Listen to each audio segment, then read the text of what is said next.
It occurs to me that a lot of what you're describing in terms of activity and stress and overwhelm might very much be related financially. So many of these things have like a price tag attached to them, an actual Yeah. monetary. They all have a price tag, but some of them have actually a dollars and cents price attached to them.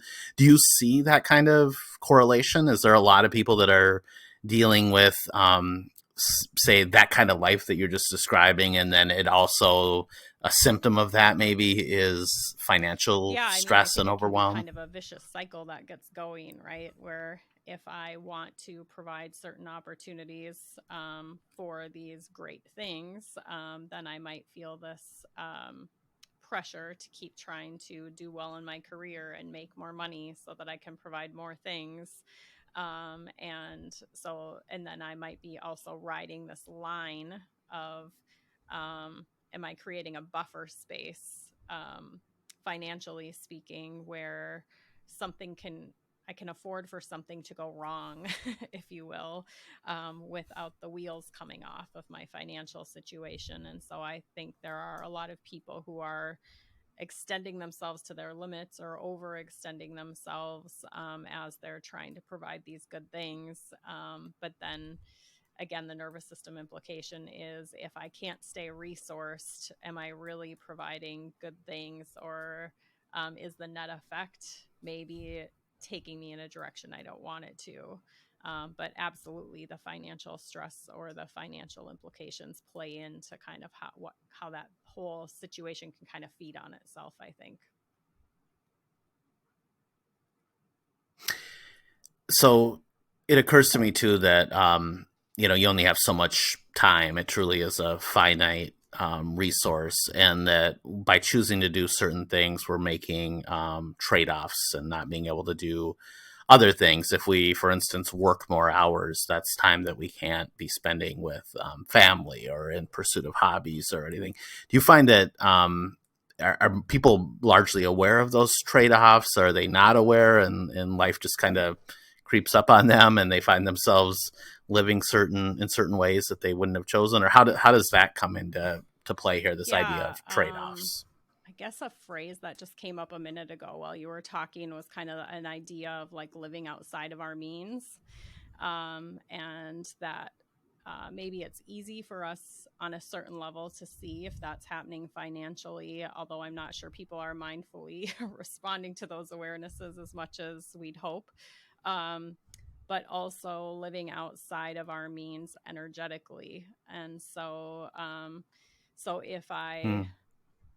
to your point, am telling myself like, okay, well, I don't want to live outside of my means, so I'm going to pick up this part-time job, or I'm going to push harder in this part of my career, or I'm going to do this next thing to make some more money, but now I'm pressing outside of my energetic limits, or the limits that allow me to maintain closeness, quality connection in my family system.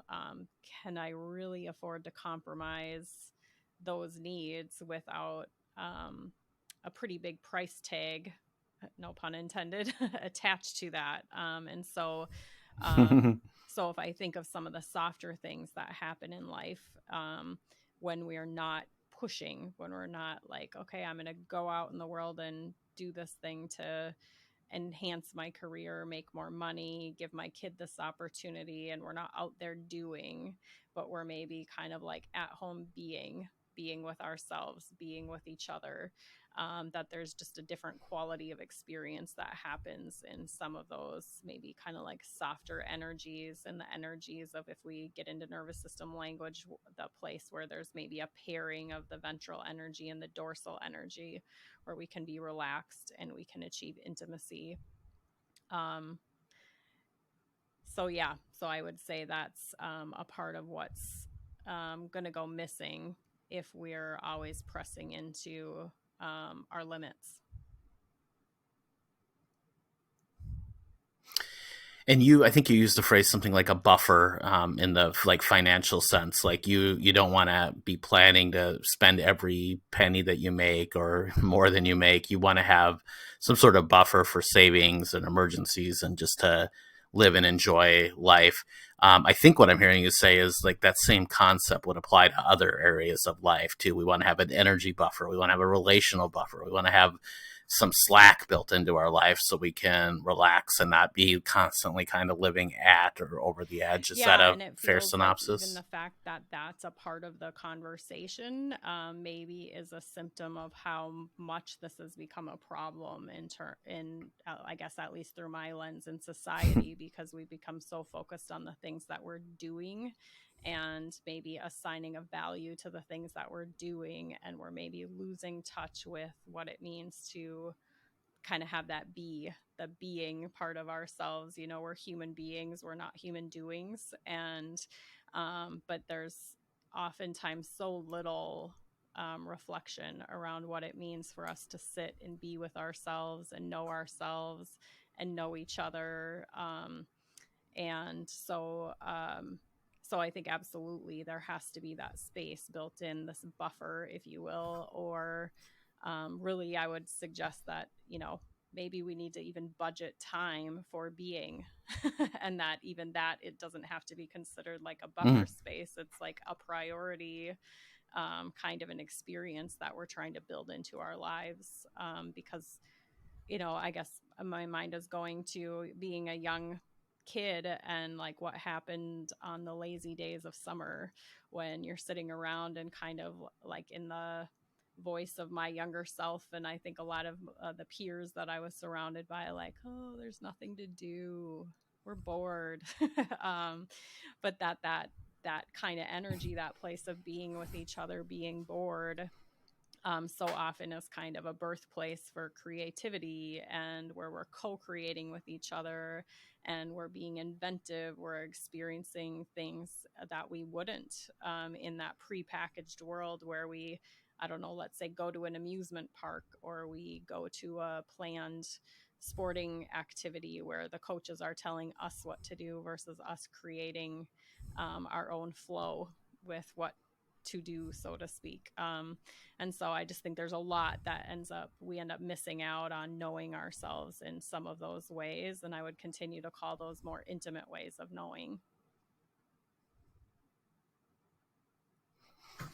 Makes sense. Some of what we're talking about here with sort of the financial and this idea of like energy and life energy reminds me of a book I read, I don't know, maybe a couple decades ago called Your Money or Your Life. And we don't have any affiliation with the authors or anything, but did want to put a plug in for that to our listeners. And one of the main concepts of that book was this idea of life energy. And when we're working or doing things that earn money, we're making a trade, and we don't often think of it that way. We think of like, oh, we're going to earn this money and get this paycheck, and then we have these bills that are over here, but we don't think about necessarily how much life energy did we put in order to buy that car or to buy that dinner out or to do that kind of thing. And if it was profound for me to translate my time and my energy that I was putting in. So let's say I have an average job and I get paid,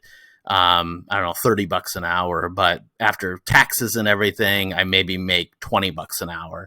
And then if you factor in the idea that in order to have this job, I've got to pay for gas, and I've got to, maybe have an upgraded wardrobe. And so pretty soon that 30 became 20, and now that 20 becomes 15. And then I realized that, okay, I'm actually getting about $15 an hour. That's what I'm actually putting in the bank at the end of all of this. And then I'm going to go out and buy a car or a house that costs $1,500 a month, maybe for a mortgage. So I'm literally working 100 hours in order to be able to afford that house. Or I'm going to go out for a dinner that costs, $75, and I just worked 5 hours to get that $75 dinner. And was that really worth it? And there's much more to the book than that, but I just wanted to plug that and put that out there, because it really fundamentally changed the way that and I think Tara thought about income and expenses, and that's a lot of time to be spending in order to do some of these things. And would I be better off spending that time or doing other things with that, in my example, the 5 hours that it took in order to pay for dinner?